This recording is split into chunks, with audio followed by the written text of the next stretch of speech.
Secretary of State Mike Pompeo is set to testify before the Senate Foreign Relations Committee next week. And we have learned President Trump has invited Vladimir Putin to Washington this fall. We know that, despite heavy criticism of their recent summit in Helsinki. Secretary Pompeo firmly defended the president's negotiations with Putin earlier today. Watch it.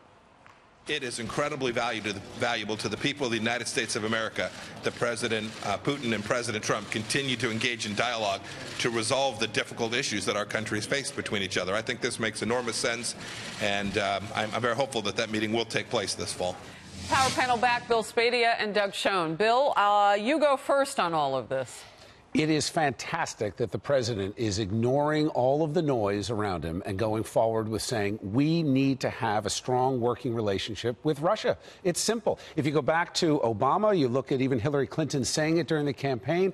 It's very important now just because the never-Trumpers and the detractors are saying we think he misspoke and they're trying to make it an issue. When I heard the media come out and attack him for what they called treasonous remarks in Helsinki, I thought, they've gone so far, they've lost any credibility.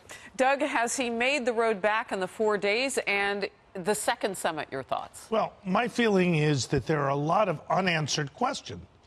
What did the president, our president, and President Putin talk about in terms of arms control, counterterrorism? We don't know. The president needs to also reaffirm our commitment to NATO, to Article 5, and to a sense that our allies are our allies because we believe in freedom, liberty, and democracy. We need to articulate who we are, I think, before we can agree on another summit. Let me ask you this. Is there anything about the president's policies that would communicate the opposite of what you're calling for? Yeah. I mean, when he said that the EU was a foe of ours. Whoa. But I'm talking policy, the things that are actually happening, Bill. Like NATO paying more of their fair share. I mean, you look at it's really incredible that the president can come out and be very strong with our allies and then get them to agree to pay more. I think it's equally incredible. Strong is one word. They probably felt it was a different aggressive, word. But you know what? President Trump is speaking for America. And I think after 8 years of Obama, people are looking for that. That's why he got elected.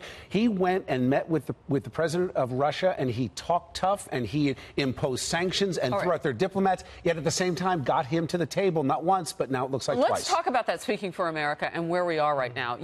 During the commercial break, you guys agreed where America is. Where is America, and what's going on with your party? Look, well, my party is going far left. We have prosperity here at home. We do have peace around the world. But what I see is uncertainty in presidential leadership about our core values. You asked me what policy worries me.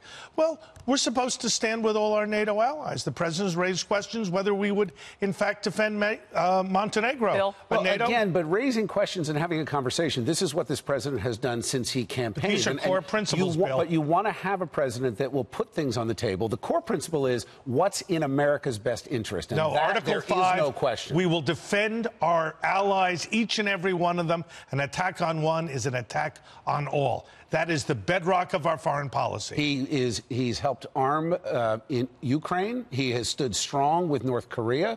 He now has a conversation with President Putin over arms control, over involvement in Syria. You got to know what's going on. All of these things are happening. Strong with Israel?